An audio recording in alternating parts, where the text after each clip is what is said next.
Pemirsa Radar TV dimanapun Anda berada, senang sekali akhirnya di sore hari ini saya Imron Parsoran kembali menjumpai Anda dalam dialog eksklusif.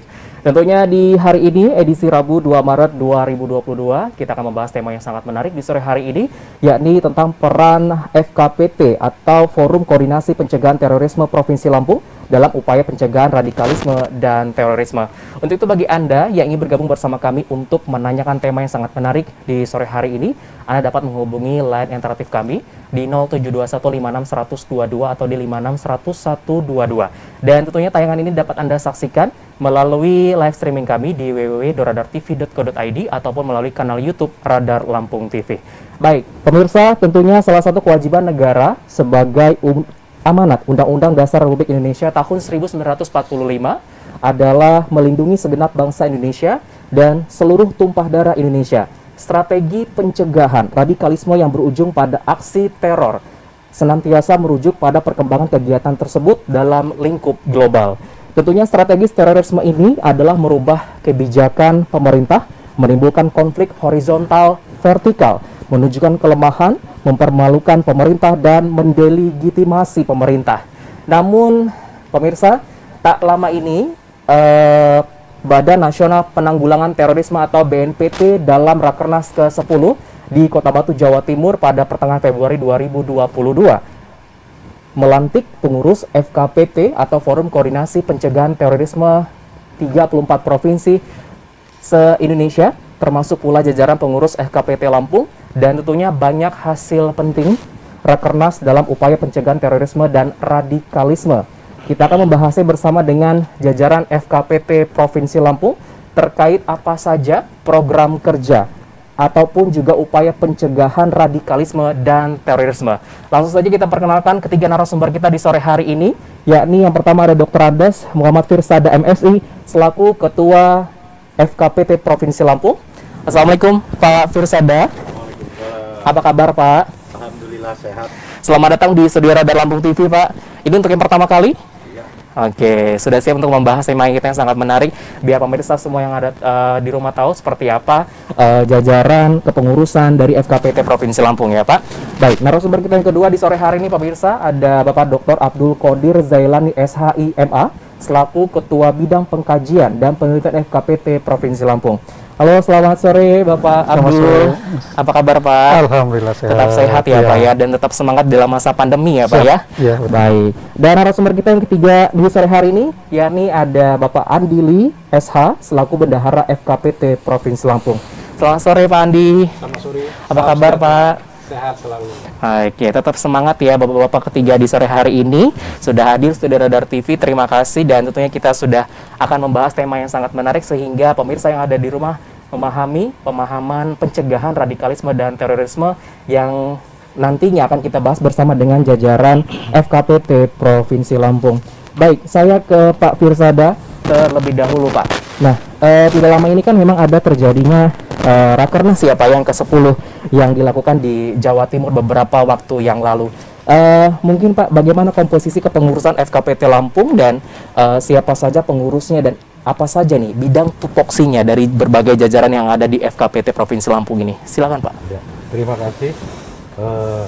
Pada tanggal 15 Februari yang lalu kita sudah ditunjuk dan dilantik oleh Kepala Badan atau Kepala BNPT, Bapak Komjen Boy Rafli Ahmad. Kita 8 personil, komposisinya yaitu ketua saya sendiri, sekretaris Herman Sasale, kemudian bendahara Bapak Andili, kemudian ada 5 ketua bidang.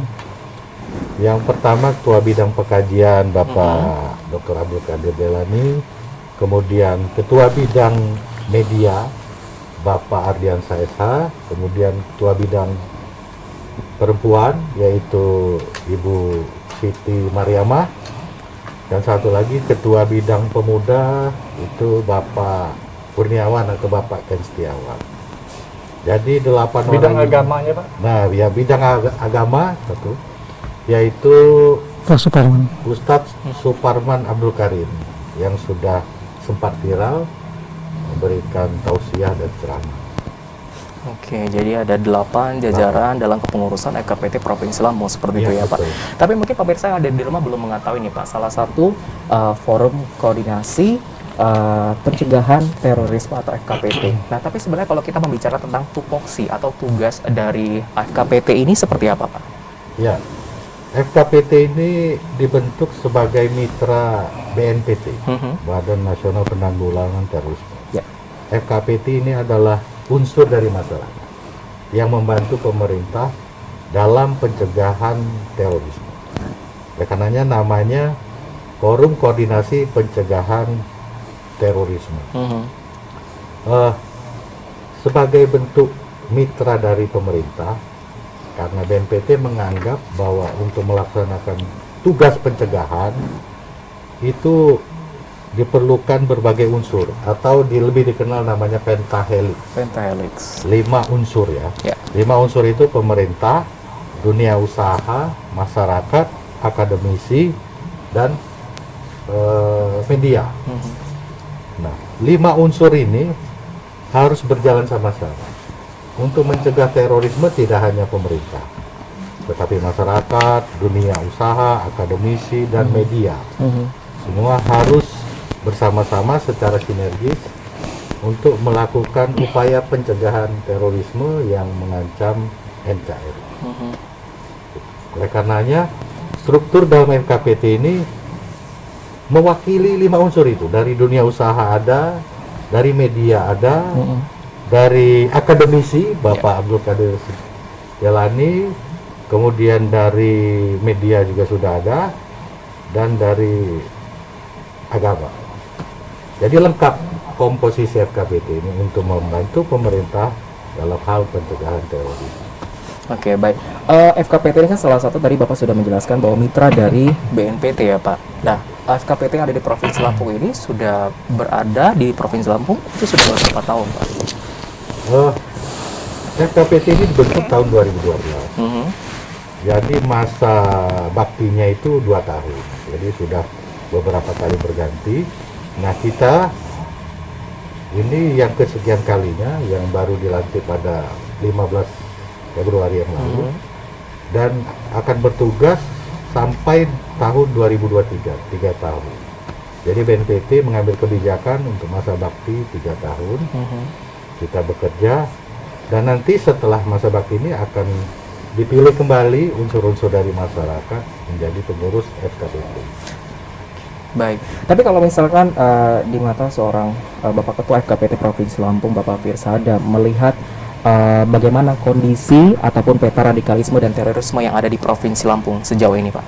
Jadi, secara nasional, ya, bahwa penduduk Indonesia ini yang berpotensi terpapar radikalisme itu sebanyak 30 juta dari penduduk Indonesia, atau 12,2% yang berpotensi terpapar radikal. Dari 30 juta itu 85%-nya adalah kelompok milenial, artinya kelompok muda. Nah, dari kelompok muda itu yang berpotensi, yang anti Pancasila atau pro khilafah, itu sebesar 23%. Artinya dari pemetaan ini di Lampung segaris dengan pemetaan nasional, karena ini data ini dilakukan oleh BNPT sebagai suatu hasil survei. Berbasis data ini kita akan melakukan upaya-upaya pencegahan. Berarti di Provinsi Lampung ini kelompok milenial sebagai sasaran kita untuk melakukan sosialisasi semacam sebagai pendidikan, kemudian kepada pelajar, mahasiswa, jangan sampai mereka ini terpapar radikalisme yang mengarah kepada terorisme. Dan di Lampung ini, sebagaimana data dari Densus 88 pada tahun yang lalu 2021 sudah ditangkap sebanyak 8 teroris. Artinya Lampung berpotensi. Berpotensi. Oleh karenanya kita akan mensterilkan kaum milenial ini dengan sosialisasi, dengan pendidikan, dengan wawasan, agar jangan sampai mereka terpapar pada paham radikalisme yang mengarah ke teroris. Berarti bisa dibilang generasi milenial atau generasi Z inilah yang berpotensi seperti itu, sehingga nanti diberikan edukasi sehingga tidak terjerumus ataupun terjerembab dalam radikalisme ataupun terorisme seperti itu. Ya. Baik, saya ke Pak Abdul. Pak Abdul, tadi Pak Firdaus sudah menjelaskan bahwa memang terjadinya adanya radikalisme atau juga terorisme ini mayoritas mungkin saja bisa terjerembab dalam anak generasi muda di Provinsi Lampung. Nah, penduduk Indonesia ini mungkin seperti data yang dilansir dari Badan Pusat Statistik didominasi bahwa memang ada kelompok produktif, yakni anak muda atau generasi milenial atau juga generasi Z seperti itu. Nah, hal ini tentunya juga menjadi bom waktu di kemudian hari apabila para anak muda ini justru terjerembab dalam ideologi radikalisme ataupun juga terorisme. Nah, di pandangan FKPT selaku Bapak sebagai Ketua Bidang Pengkajian dan juga Peneliti FKPT Provinsi Lampung, bagaimana FKPT ini menyikapi generasi milenial yang mungkin sudah terjerembab seperti itu? Bagaimana tanggapannya, Pak?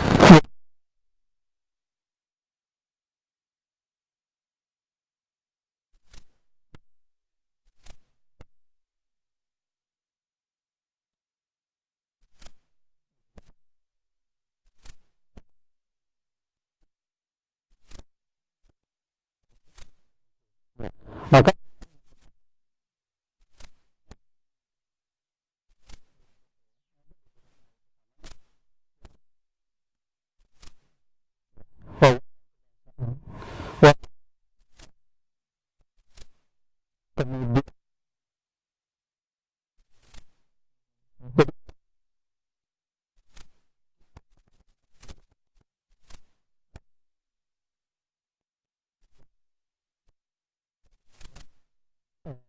kemudian generasi muda, terkhusus guru. Jadi dimulai oleh guru, dimulai oleh dosen, yang kemudian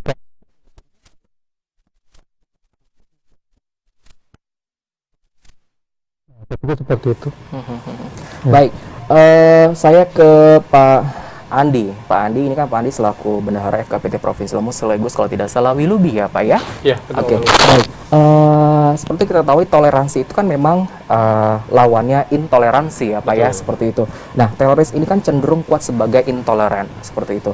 Nah, untuk harus bagaimana membangun sifat toleransi ataupun rasa empati di kalangan generasi milenial saat ini Pak?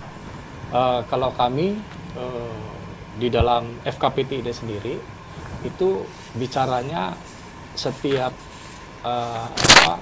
koordinator bidang itu kan punya masing-masing tupoksinya ya? ada fungsinya, Yeah. terutama di bidang agama. Kami kebetulan sangat berharap bidang agama ini bisa mensosialisasikan ke khususnya yang milenial. Yang namanya toleran sama intoleran itu sangat-sangat punya garis dinding yang sangat tinggi. Iya. Dia sangat bertolak belakang. Berban. Nah, bagaimana kita membangun toleransi itu ke masing-masing agama yang ada di Indonesia ini, yang diakui Indonesia. Di dalam kami sendiri, yaitu Walubi, yaitu agama Buddha, kami juga memberikan penjelasan-penjelasan, bersosialisasi terus bahwa hadirnya FKPT ini bukan hanya menangkal terorisnya saja, tapi berharap seluruh umat-umat ini mampu menerjemahkan teroris ini seperti apa, mampu juga menerjemahkan intoleran ini seperti apa. Nah, maka saya selaku Ketua Walubi selalu turun dengan cara memberikan pembagian sembako kepada masyarakat yang sangat-sangat di bawah garis kemiskinan, membantu itu untuk mengangkat bahwa ini loh pemerintah hadir. Tapi bukan karena Walubinya, karena kita ini kebersamaannya ada, kita saling menghormatinya ada, tidak cerita agamanya tapi cerita kemanusiaan. Itu kan. Oke, berbicara tentang toleransi ataupun juga intoleransi. Nah, saat ini kan anak muda banyak sekali yang memang tidak memahami adanya toleransi antar agama satu sama lain seperti itu. Mungkin ada beberapa kasus yang terjadi mungkin ketika memang agama yang berbeda, ketika memang ingin membantu dengan warga yang lain, itu tidak menerima karena adanya terjadi perbedaan agama seperti itu. Bagaimana tanggapan dari Pak Andi sendiri? Nah, kalau dalam tanggapan kami secara pribadi, maka kita harus mendalami iman kita masing-masing, memperkuat diri kita sendiri, Sehingga pada saat kita keluar dari majelis kita atau dari agama kita jangan membandingkan perbedaannya, Baik. tapi harus melihat persamaannya.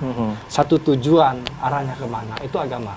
Nah, kalau itu yang selalu kita pahami, ya kalau pakai bahasa kita, insya Allah semuanya aman. Oke, apapun agamanya tujuannya sama ya Pak Sama. ya? Seperti itu. Baik, saya ke Pak Abdul nih Pak Abdul. Dari kajian dan juga penelitian dari FKPT ya Pak. Nah, kenapa sih radikalisme ataupun juga terorisme ini di Provinsi Lampung khususnya ini sangat cepat sekali penyebarannya Pak? Ya, tadi salah satunya adalah pengaruh media sosial. Yang memang dari generasi X, Y, Z berdasarkan dari yang kita teliti, memang dominasinya mereka-mereka yang memang usia-usia relatif produktif dan muda. Oke. Nah, media sosial yang masif, kemudian mencari guru di media sosial, kemudian bahan bacaan, itu mempengaruhi. Nah, maka kemudian kecerdasan literasi, kemudian bagaimana penguatan kebinekaan, kemudian diseminasi media sosial yang damai, itu menjadi penting.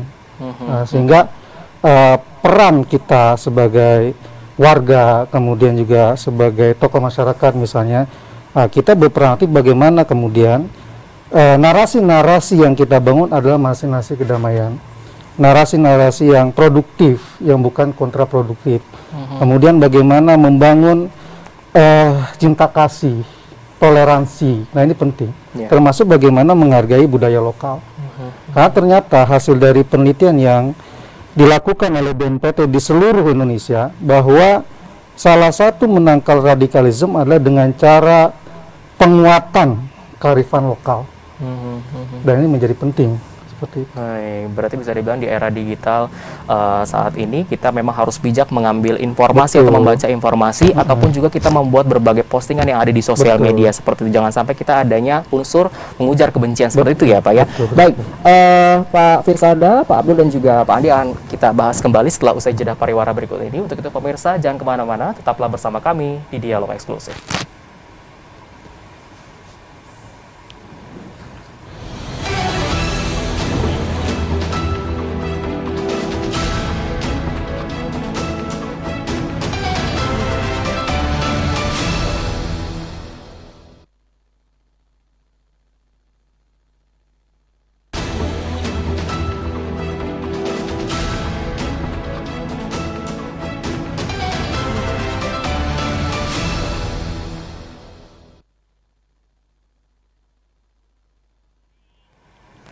Terima kasih pemirsa, Anda masih bersama kami di Dialog Eksklusif. Dan kembali pemirsa, kami mengundang Anda untuk bergabung bersama kami untuk bertanya ketiga narasumber kita di sore hari ini dalam membahas tema peran FKPT Provinsi Lampung dalam upaya pencegahan radikalisme dan juga terorisme.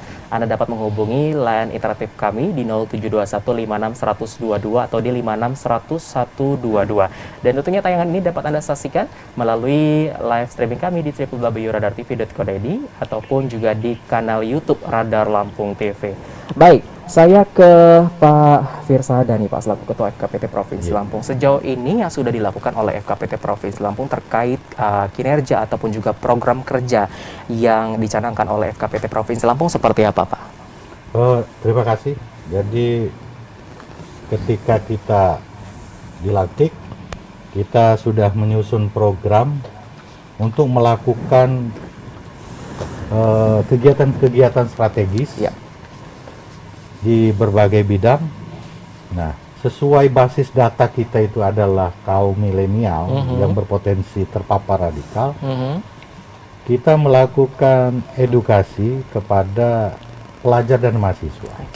Nah, dalam kurun waktu 2 minggu kita sudah melakukan 2 kegiatan di organisasi kepemudaan dan di perguruan tinggi, yaitu STEMIK Pringsewu tanggal 25 Februari yang lalu.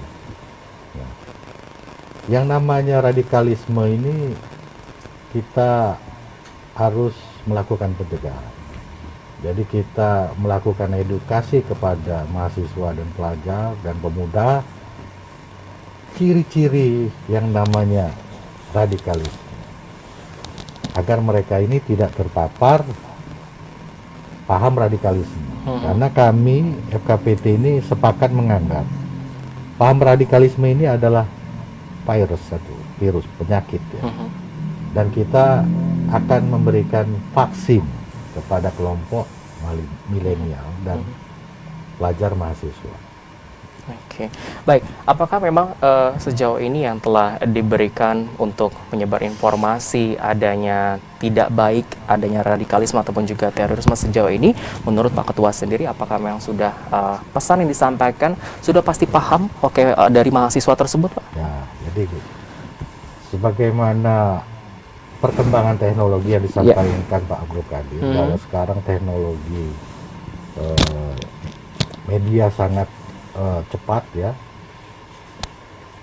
Kelompok milenial ini cenderung menggunakan media sosial. Betul. Dalam beraktivitas.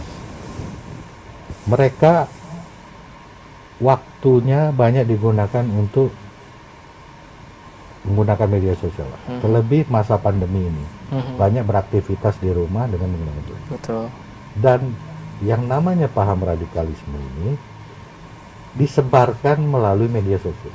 Kalau sebelum teknologi informasi ini berkembang pesat, yang namanya paham radikalisme ini melalui orang per orang, melalui pesan tertulis, tapi sekarang cenderung dengan media sosial. Nah, kita membuat strategi ciri-ciri radikalisme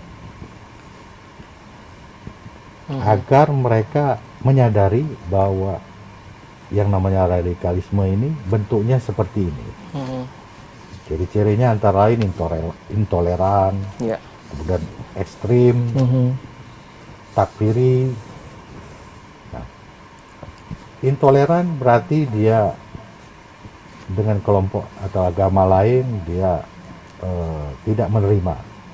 Kemudian takfiri mengkafirkan orang lain. Kemudian ekstrim berarti berlebihan, memahami ajaran yang sangat berlebihan.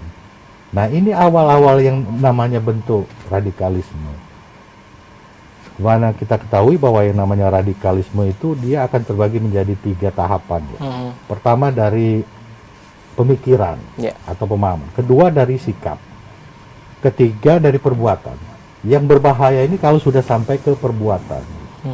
Kalau dia pemikiran, dia baru menerima ajaran-ajaran dengan logika-logika dia pahami.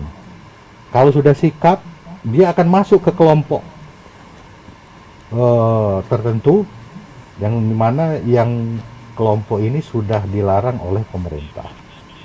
Nah, yang dikhawatirkan apabila mereka melakukan perbuatan, yaitu perbuatan teror yang membuat atau menjatuhkan korban, kemudian membuat ketakutan di masyarakat. Itu yang berbahaya. Nah, kita menghindari jangan sampai mereka ini masuk kepada pemahaman. Jadi kalau udah paham dia akan bersikap nanti dia akan masuk ke kelompok berbaiat. Ya. Itu yang berbahaya. Baik, Pak Firsada, kita sudah ada penelpon. Yang pertama ini dari Pak Saifuddin di Bandar Lampung. Kita langsung sapa, ingin memberikan pertanyaan terhadap KPT Provinsi Lampung. Halo, Assalamualaikum.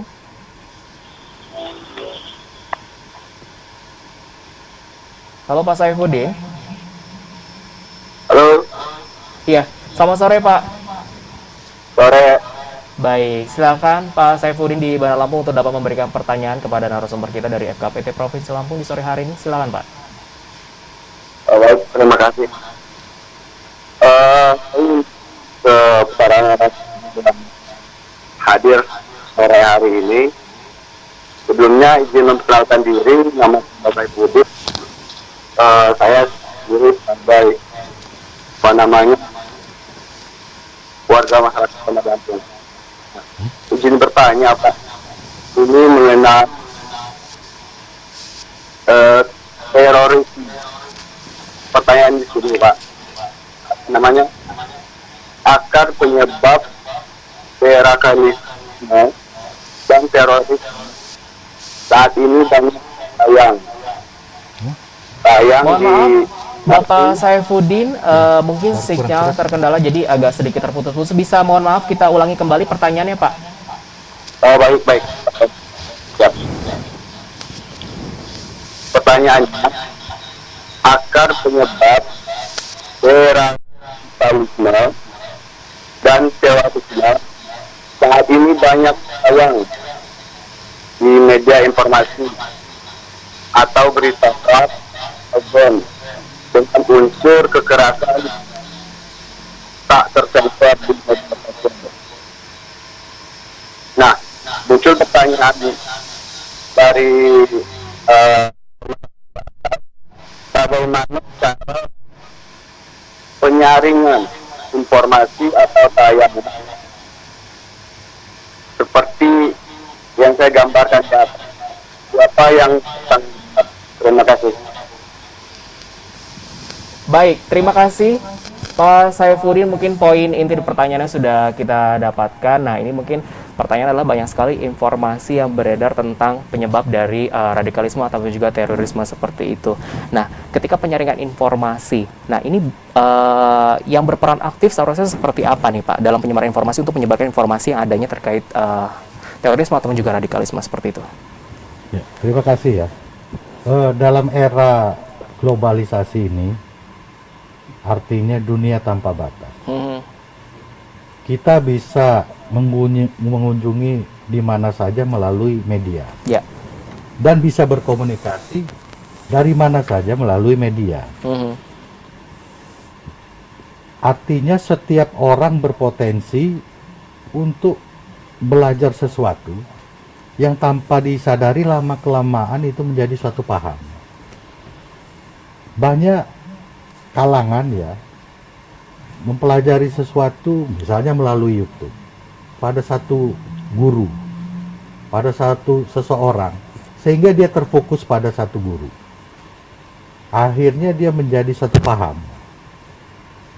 Paham ini berkembang menjadi sikap. Sementara dia tidak menyadari, akhirnya dia memusuhi kelompok lain. Dan meyakini yang paling benar adalah ajaran dia. Lama-kelamaan, dia akan memisahkan diri pada kelompok lain. Ini tanda-tandanya. Oleh karenanya, trik atau tips yang harus dilakukan untuk mencegah yang Pak Saifuddin sampaikan, bagaimana mencegahnya. Jadi, kita harus mempelajari dari beberapa informasi dari beberapa guru. Kalau kita mempelajari agama, jangan terfokus pada satu ustadz, satu kiai, sehingga kita bisa membandingkan. Jadi belajar ilmu dan belajar pengetahuan. Kita bisa membandingkan. Kalau ada seseorang yang menyatakan bahwa ini yang benar, ini yang wajib, ini yang haram, kita bisa membandingkan bahwa ada dalil dan tahu dalilnya, tahu riwayat hadisnya kalau dalam agama Islam. Nah, inilah yang diperlukan dalam menangkal paham-paham radikalisme. Demikian. Oke, baik. Mungkin Pak Abdul ingin menambahkan, Pak, bagaimana tanggapannya? Sangat berperan ya, sangat berperan signifikan dalam. Ya, termasuk cara yang bertanggung jawabnya seperti ya, apa ya?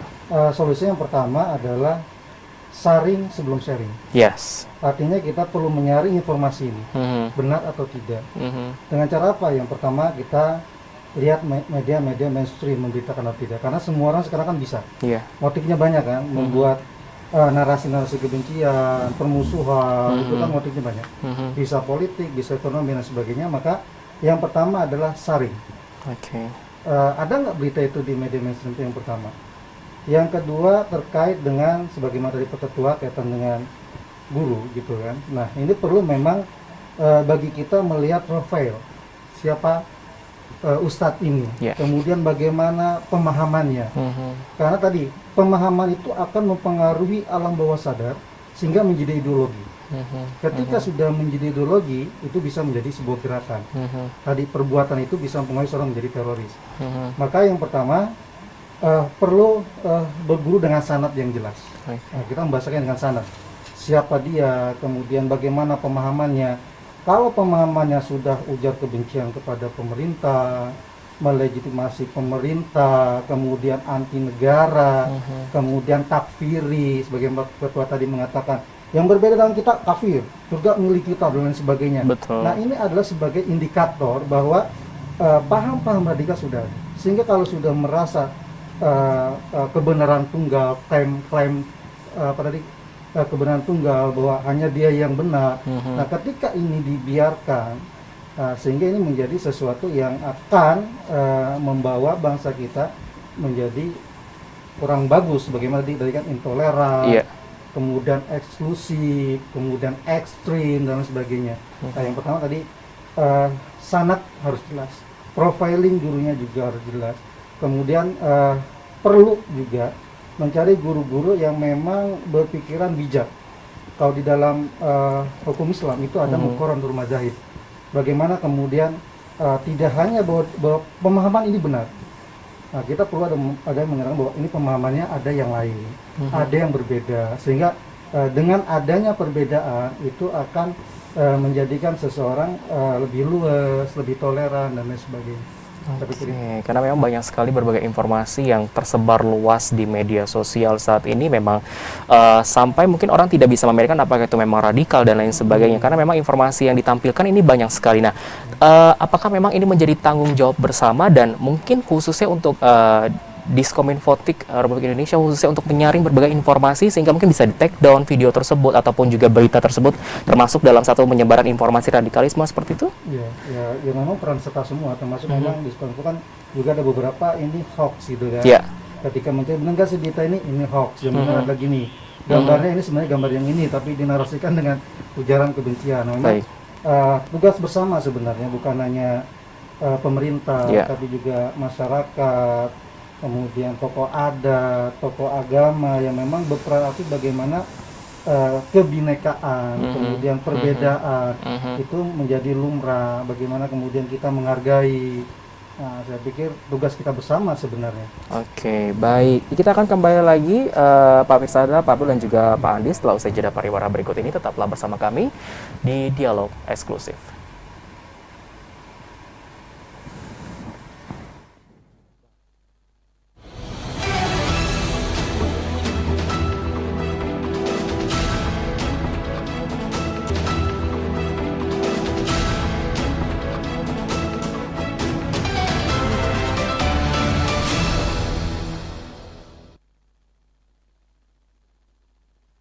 Baik, terima kasih pemirsa, Anda masih bersama kami di Dialog Eksklusif. Di segmen terakhir ini, Anda masih menyaksikan dengan tema yang sama, yakni peran FKPT Provinsi Lampung dalam upaya pencegahan radikalisme dan juga terorisme. Dalam segmen terakhir ini, kami mengundang Anda kembali untuk bergabung bersama kami, ataupun juga memberikan pertanyaan ataupun juga pernyataan terkait tema yang sangat menarik di sore hari ini dalam line interaktif di 0721561022 atau di 5610122. Baik. Kita menanggapi atau juga melanjutkan pertanyaan dari Pak Saifuddin tadi, mungkin ada peran FKPT yang terkait adanya penyebaran informasi radikalisme dan juga terorisme. Mungkin bisa ditambahkan dari Pak Firsada? Ya, baik, terima kasih.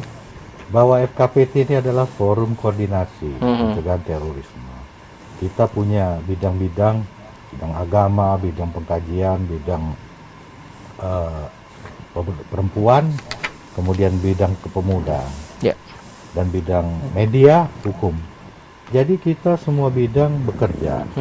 Pertama, bidang agama, kita akan berperan hadir di tengah-tengah tokoh agama, di tempat pendidikan agama, memberikan edukasi bahwa bahaya terorisme, kemudian paham-paham radikalisme. Di bidang media dan hukum, kita akan menyampaikan kepada masyarakat Undang-Undang Nomor 5 Tahun 2018 tentang terorisme. Banyak masyarakat menduga kalau hanya punya paham radikalisme, kemudian baru berkumpul, dia tidak sadar bahwa kelompok itu kelompok terlarang di Negara Kesatuan Republik ini. Dia mengira dia bukan terorisme. Padahal dalam Undang-Undang Nomor 5 2018 Pasal 12A, barang siapa menjadi anggota atau korporasi organisasi terorisme yang dinyatakan terlarang oleh pengadilan di Indonesia, maka dia sudah masuk kepada pasal 12A ayat 2. Dan ini diancam hukuman. Namanya terorisme ini dilakukan mulai dari pencegahan. Artinya seseorang sebelum melakukan harus dicegah. Oke. Jadi masyarakat harus tahu bidang media dan hukum ini, bahwa apabila menjadi salah satu organisasi terlarang itu sudah diancam pidana. Nah, ini yang masalah media dan hukum. Begitu juga pengkajian. Nanti kita akan berperan memberikan data-data bagaimana terpapar, cara terpapar, akibat terpapar. Jadi seluruhnya berperan sesuai bidang masing-masing. Demikian. Oke, berarti memang dari berbagai bidang dari organisasi ataupun juga forum FKPT ini memang memiliki tupoksi ataupun juga kegiatannya masing-masing seperti itu ya Pak ya.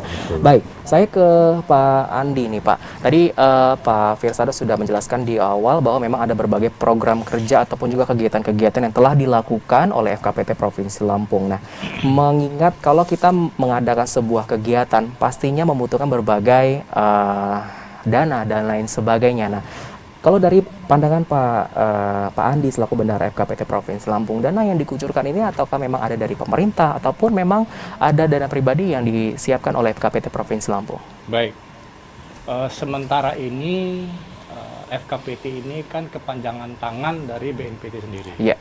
Sedangkan FKPT di daerah-daerah ini di 34 provinsi yang baru dilantik beberapa minggu yang lalu. Bahwa perannya FKPT ini di setiap kegiatannya itu aliran anggarannya itu akan dikirim dari BNPT. Oke. Nah, di setiap kegiatan-kegiatan bidang itu akan disalurkan. Ada anggarannya ya. Namun tidak menutup kemungkinan FKPT ini boleh masuk ke pemerintahan provinsi, bisa mengajukan anggaran untuk kegiatan-kegiatan atau anggaran damping. Oke. Anggaran damping untuk setiap kegiatan-kegiatan FKPT. Karena FKPT ini sendiri dia tidak hanya bersosialisasi kepada masyarakat atau kepada tokoh agama, dia juga diharapkan untuk bersosialisasi sampai ke grassroots. Oke. Nah, kalau anggaran hanya dikucurkan dari BNPT rasanya sangat-sangat tidak cukup. Nah, itu perannya kita akan masuk mungkin melalui pemerintahan daerah, atau juga boleh kita juga gali dari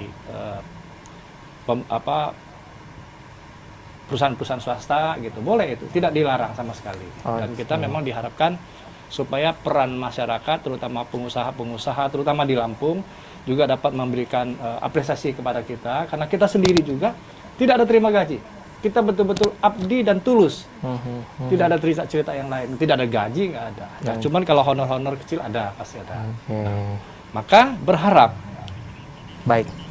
sekali peran masyarakat ini mendukung kegiatan-kegiatan BNPT ini, terutama di garis bawah, di grassroots-nya. Baik, Pak Andi, kita sudah ada penelpon kembali. Penelpon kedua di sore hari ini sudah ada Pak Dadang di Lampung Selatan. Kita sapa terlebih dahulu. Halo, Assalamualaikum Radar TV. Waalaikumsalam Pak Dadang. Silakan pertanyaannya Pak Dadang. Saya ingin urun rembuk ini kepada barusan Pak Andi ya, cerita soal sosialisasi ke grassroots ini sudah sangat mendesak sekali nih Pak, sangat penting sekali Pak, sosialisasi misalnya di pelosok-pelosok seperti daerah saya ini di Tanjung Bintang ini juga harus diberi penyadaran, karena daerah kami juga salah satu lintasan ini Pak untuk tindak kejahatan ya, anak-anak muda remaja itu sekarang udah banyak ya tanda kutip membegal. Ini bahaya Pak kalau nggak segera disadarkan, takutnya malah parah terjerumus ke tindakan radikalisme ya kan Pak. Nah terus kedepannya pertanyaan kedua ya Pak, untuk anak-anak muda, anak-anak sekolah itu apakah sudah dibentuk kurikulum? Nah ini kurikulum untuk anak-anak sekolah ini Pak, karena pencegahan kan memang harus Pak dari dini. Takutnya sekolah daring malah dimanfaatin anak-anak malah nonton atau main game yang berisi kekerasan. Game-game kekerasan itu kan sangat banyak sekarang, nembak sana, ngebom sana, pencurian sana, gebukin orang di game-game itu Pak. Aduh ngeri banget itu Pak. Itu yang nyensor siapa juga itu Pak? Saat itu pertanyaan yang ketiga, seharusnya juga bisa dibendung oleh pemerintah seperti itu. Terima kasih. Assalamualaikum Pak. Waalaikumsalam. Terima kasih Pak Dadang yang ada di Lampung Selatan sudah bergabung bersama kami. Mungkin lebih ke Pak Andi, bisa bagaimana menanggapinya Pak? Apa yang disampaikan Pak Dadang tadi merupakan ada dua pertanyaan yang saya bisa tangkap tadi. Iya. Yang pertama, bagaimana berharap kita turun ke lapangan, yaitu ke grassroots. Memang kita terikat dengan kinerja kita sendiri di program-program kerja kita sendiri. Kita terikat dengan apa yang sudah digariskan oleh BNPT sendiri. Namun tidak menutupkan kemungkinan, kebetulan ketua kami ini selain kepala Badan Kesbang, dan beliau juga orang gugus, sangat tahu, sangat paham di bawah itu seperti apa. Maka kami sangat beruntung bisa bergandeng tangan sama beliau ini. Jadi pekerjaan kita itu terutama yang di bidang-bidang agak ringan, pasti ringan, karena peran beliau sangat luar biasa. Jadi kalau sekarang ini kita turun, nah nanti kita akan itu yang tadi balik lagi cerita, kita akan bekerja sama dengan Pemda setempat atau Pemda provinsi. Bagaimana anggaran walaupun kecil kita akan laksanakan turun ke bawah untuk memberikan sosialisasi kepada masyarakat bahwa terorisme ini sebetulnya sangat-sangat ringan sekali kalau kita bisa atasi. Tapi kalau kita tidak atasi, nanti di hulunya dia akan meledak. Nah ini akan menjadi masalah. Dan akhirnya pemerintah turun pun akan lebih besar lagi biayanya.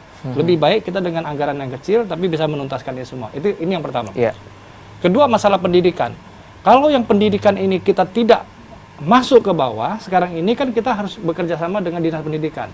Selama ini kan pendidikan ini kan daring katanya. Betul. Bisa lagi nanti dia selip, dia lihat YouTube atau lihat channel-channel lain yang lebih ke arah teroris. Namun kami sangat berharap sekali bahwa BNPT ini adalah berharap Indonesia harmoni.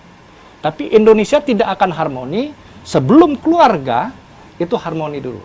Betul. Kalau keluarga sudah harmonis, keluar dari lingkungan keluarga, lingkungan juga harmonis, Indonesia akan menjadi harmoni. Baik. Saya rasa itu, Pak. Baik, ditambahkan dari nanti Pak pendidikan Ketua keluarga lebih seperti itu ya. mantap. Baik, Pak Firsada mungkin ada yang ditambahkan? Baik, terima kasih.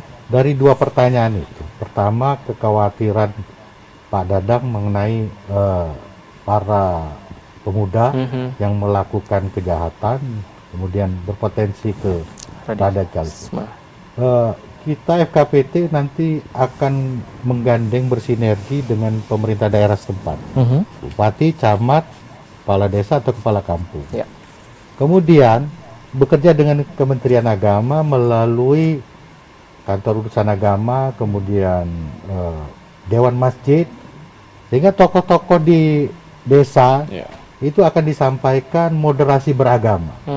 Bagaimana toleransi dengan agama lain, bagaimana bersikap dengan paham lain. Nah ini akan kita lakukan ke jajaran pemerintahan yang paling bawah. Sehingga ini semua melakukan yang namanya konsep moderasi beragama. Yang kedua, mengenai kurikulum.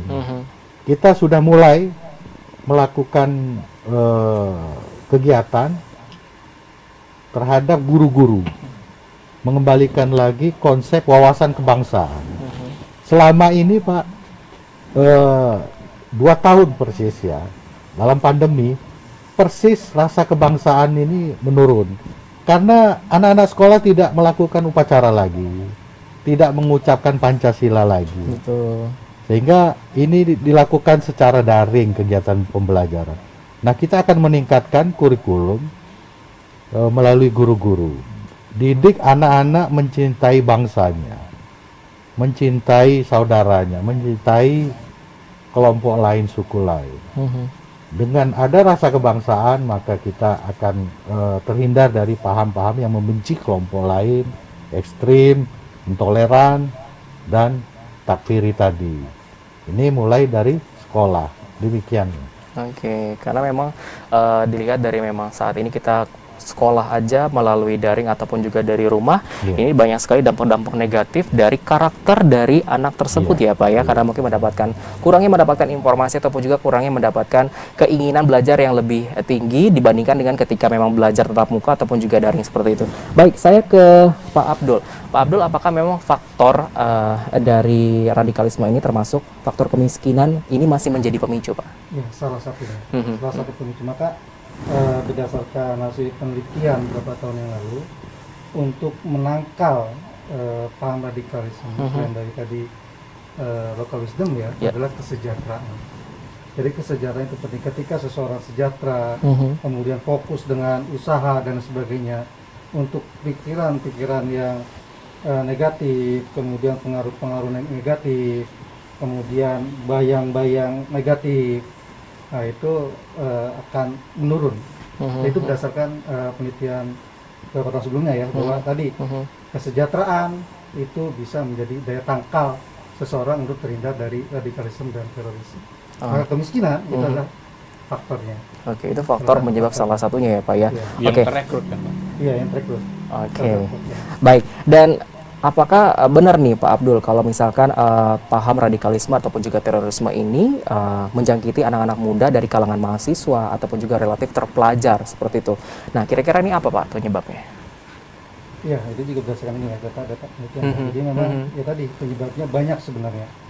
Ya, faktor bacaan, Oke. faktor pergaulan itu kan mempengaruhi ya. Kemudian faktor lingkungan, Ya. guru. Makanya kemudian yang dilakukan katakanlah Kementerian Agama ya untuk mahasiswa, kita sudah punya yang disebut dengan rumah moderasi. Ya. Kemudian moderasi beragama, bagaimana kemudian mahasiswa itu mereka kan sebagai agen kita ya untuk kelangsungan bangsa. Nah, bagaimana supaya tidak terpapar. Nah, jadi memang ya semua harus berperan begitu. Tadi Pak Fisada juga kurikulum itu juga harus berperan di dalamnya. Kemudian semua elemen masyarakat tadi sampai ke RT, ke penyuluh agama, sampai ke KUA untuk tingkatan paling kecil Kementerian Agama, itu juga harus berperan untuk meminimalisir potensi radikalisme di kalangan pelajar khususnya ya dan mahasiswa. Baik, masih dengan Pak Abdul ya Pak Abdul. Apakah memang ketika memang seseorang yang sudah terjangkit adanya radikalisme dan lain sebagainya, apakah deradikalisasi ini nanti dapat diberikan kepada orang ataupun kelompok yang sudah terpapar radikalisme, nah sebagai upaya membuat seseorang ini tidak menjadi radikalisme kembali? Ya memang harus tadi Pak Ketua mengatakan itu virus, Yes. harus ada vaksin. Ketika virus itu adalah pemikiran, maka narasi-narasi anti radikalisme itu harus ada, itu yang pertama. Yang kedua, bagi mereka yang sudah terpapar itu juga kan ada yang kita lakukan ya Pak Ketua Iya. untuk deradikalisasi, kemudian menyadarkan kembali bagaimana pentingnya kebinekaan, pentingnya sebuah cinta tanah air, pentingnya NKRI dan lain sebagainya. Nah ini oleh orang-orang tertentu yang memang memiliki ilmu khusus untuk katakan brainwash mereka untuk kembali lagi cinta kepada tanah air. Oke, berarti itu ada tahap-tahapnya ya? Ada. Oke, baik. Saya ke Pak Firsada nih Pak, terkait dengan berbagai program yang sudah dilakukan oleh FKPT Provinsi Lampung. Sejauh ini, menurut dari Pak Firsada sendiri, seperti apa kontribusi dan juga peran pemerintah daerah dalam upaya pencegahan radikalisme dan juga terorisme Pak? Ya, jadi pemerintah pusat, pemerintah daerah itu sangat berperan ya di dalam mencegah terorisme Baik. melalui yang namanya konsep wawasan kebangsaan dan pembinaan ideologi. Ya. Semua kementerian melakukan seperti itu. Lembaga seperti DPRD melakukan sosialisasi ideologi. Yang namanya radikalisme terorisme ini akarnya itu ideologi. Dia ingin menyebarkan ideologi. Oleh karenanya pemerintah itu secara simultan melakukan sosialisasi, penguatan terhadap ideologi Pancasila dan perlunya wawasan kebangsaan. Artinya FKPT ini sangat diterima, ditunggu benar oleh pemerintah daerah, membantu pemerintah daerah untuk melakukan edukasi, melakukan sosialisasi. Karena pemerintah terbatas dan FKPT ini ada wakil dari masyarakat. Semua komponen ada, dari dunia usaha ada, dari media ada, dari perguruan tinggi ada, dari masyarakat ada. Artinya pentahelix 5 unsur ini terwakili di dalam FKPT, sehingga beban pemerintah daerah tidak terlalu berat. Kita melakukan pengkajian, melakukan edukasi. Ya. Oke, baik. Pemirsa, nanti kita akan ada penandatanganan MOU antara Radar Lampung Group dan juga FKPT Provinsi Lampung. Namun sebelum kita menutup perjumpaan kita di sore hari ini, mungkin dari Pak Firsada selaku Ketua FKPT Provinsi Lampung ada yang ingin disampaikan, Pak. Silakan. Ya. Untuk menangkal paham radikalisme yang mengarah ke terorisme, belajarlah ilmu dan pengetahuan. Karena yang namanya paham itu, dia akan memberikan dalil-dalil dan teori-teori hanya satu sudut pandang. Jadi untuk menolak itu, pelajarilah ilmu dan pengetahuan. Dalamilah agama. Yang namanya agama punya kitab suci. Kalau dalam Islam, Al-Quran dan hadis. Al-Quran itu ayat-ayatnya ada asbabul nuzul, dan hadis ada riwayat. Biasanya kelompok yang akan memberikan paham radikalisme menggunakan dalil-dalil itu. Oleh karena untuk menangkal itu, pelajarilah seluruhnya. Kita bisa membandingkan bahwa ini paham yang salah. Demikian. Oke, baik. Selanjutnya silakan Pak Dr. Abdul Qadir Zailani selaku Ketua Bidang Pengajian dan juga Penelitian FKPT Provinsi Lampung yang ingin disampaikan kepada pemirsa ataupun juga generasi muda yang ada di Provinsi Lampung. Silakan, Pak. Ya, yang pertama bahwa mari kita isi masa-masa muda ini untuk kemajuan bangsa. Ya. Jadi bagaimana mengisi kemerdekaan dengan menghargai para pemimpinnya, dengan berbuat baik, kemudian potensi apa yang bisa diberikan untuk negara. Karena kalau menurut Umar bin Khattab, seandainya karena bukan kita negara, maka negara ini hancur. Karena saya cinta negara, maka kemudian negara ini makmur. Jadi bagaimana membangun negara, bukan menghancurkannya, bukan menebar kebencian, tapi bagaimana membangun kebersamaan. Baik, terima kasih Pak Abdul. Silakan Pak Andi. Silakan untuk memberikan statement akhir di sore hari Kalau ini. boleh meminjam bahasa gubernur kita, Ya. Pak Arinal, cintailah keluargamu. Insya Allah sukses dan lancar. Nah, maka bentuklah keluarga seharmonis mungkin, sehingga di lingkungan kamu akan bertebaran keharmonisan. Berharap Indonesia menjadi harmonis. Baik. Baik, terima kasih Pak Firsada, Pak Abdul dan juga Pak Andi sudah hadir di Studio Radar TV, dan tentunya pemirsa untuk adanya kerjasama yang baik antara Radar Lampung Group dan juga FKPT Provinsi Lampung atau Forum Koordinasi Pencegahan Terorisme. Kita akan menyaksikan bersama ini penandatangan MOU ataupun kerjasama antara FKPT Provinsi Lampung dan juga Radar Lampung Group. Itu kami mengundang kepada yang mewakili Bapak Adi Kurniawan dari Radar Lampung Group dan juga nanti akan bersama dengan Ketua FKPT Provinsi Lampung Bapak Dr. Andes Muhammad Firsada MSI beserta Ketua Bidang Pengkajian dan juga Penelitian serta Bendahara FKPT Provinsi Lampung. Mungkin bisa bersama-sama kita berdiri, Pak. Mohon maaf ada yang mungkin diangkat.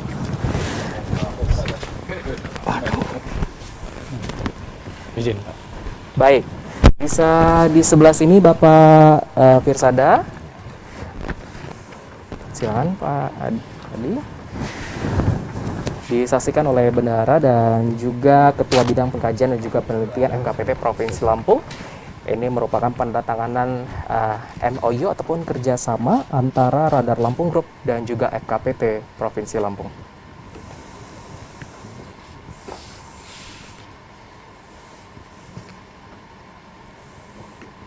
Semoga tentunya kerjasama yang terjalin antara Radar Lampung Group dan juga FKPT Provinsi Lampung ini nantinya dapat mencegah radikalisme atau juga terorisme dalam penyebaran media informasi, sehingga nantinya pemirsa yang ada di Provinsi Lampung nantinya selalu mendapatkan informasi yang positif dalam pencegahan terjadinya adanya radikalisme atau juga terorisme yang ada di Provinsi Lampung.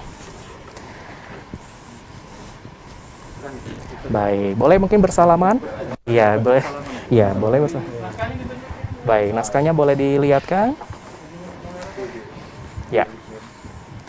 Ini dia berupa penandatanganan ataupun juga berkas kerjasama antara Radar Lampung Group dan juga FKPT Provinsi Lampung atau Forum Koordinasi Pencegahan Terorisme. Baik, terima kasih Pak Adi Kurniawan, terima kasih Pak Dr. Andes Firsada MSI, Bapak Dr. Andes Abdul Qadir Zailani dan juga Bapak Andili selaku dari jajaran Forum Koordinasi Pencegahan Terorisme Provinsi Lampung yang telah hadir di studio Radar Lampung TV untuk membahas tema tentang peran FKPT Provinsi Lampung dalam upaya pencegahan radikalisme dan terorisme. Sekali lagi terima kasih atas kehadirannya di Radar Lampung TV. Dan pemirsa, usai sudah perjumpaan kita di sore hari ini dalam program Dialog Eksklusif, tentunya bagi Anda generasi muda di Provinsi Lampung, seharusnya kita mendapatkan informasi tidak hanya sekedar dibaca, tapi juga kita harus menyaring apa saja yang kita dapatkan dari berbagai informasi media yang kita dapatkan. Jangan sampai informasi-informasi yang bernilai negatif kita terima mentah-mentah, tapi kita selaku generasi muda harus menyaring berbagai informasi yang kita dapatkan apa saja yang ada di media sosial. Akhirnya saya Imron Parsoran serta kru yang bertugas pada sore hari ini mengucapkan terima kasih atas perhatian Anda. Selamat sore dan sampai jumpa. Radar TV, mantap nih.